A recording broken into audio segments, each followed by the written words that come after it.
O Banco do Brasil reabriu uma linha de crédito que permite o parcelamento da dívida dos produtores rurais em até 7 anos. Sobre esse assunto, eu converso com o presidente da Comissão Nacional de Política Agrícola da CNA, Pedro Loyola. Pedro, quais as dívidas estão contempladas nessa linha do Banco do Brasil?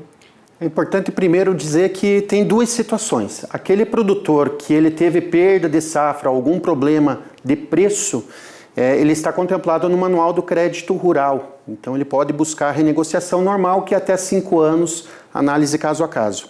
Agora, aquele produtor que não se inclui nessa condição e que muitas vezes teve alguma dificuldade financeira e não acessou a condição do Manual do Crédito Rural, ele pode então negociar. São referentes aí às dívidas mais atrasadas, né, de produtores que estão geralmente na justiça e que não tinham acesso a essa renegociação do Manual do Crédito Rural. E quais as condições de taxas, prazos e garantias no Banco do Brasil? O produtor vai ter acesso a uma taxa que é o contrato original que ele tinha acrescido do índice de remuneração da poupança.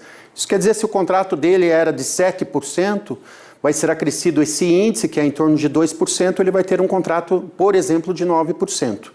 O prazo é de 7 anos com carência de até 1 ano e a garantia ele vai poder negociar com o banco. Se ele tiver uma garantia hipotecária, ele pode reduzir a entrada. No caso, ele poderia dar 5% de entrada, mas se ele não tiver garantia, ele vai ter que dar 10% de entrada do saldo devedor. Pedro, e quais as recomendações aos produtores que necessitam acessar essa linha? É importante que o produtor que está endividado no Banco do Brasil, ele compare, ele negocie com o seu gerente essas condições.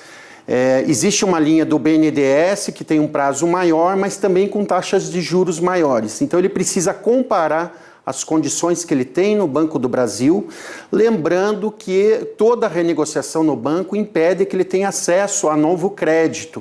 Então ele precisa também verificar com o gerente se ele vai ter acesso a crédito, pegando nessa nova linha, mas para aquele produtor que está na justiça, que está com problema já com seus bens indo para leilão, é recomendável que ele busque essa linha junto ao Banco do Brasil, pois são 7 anos para ele pagar, com uma entrada aí de 5% a 10%, que está bem interessante em relação à linha do BNDES.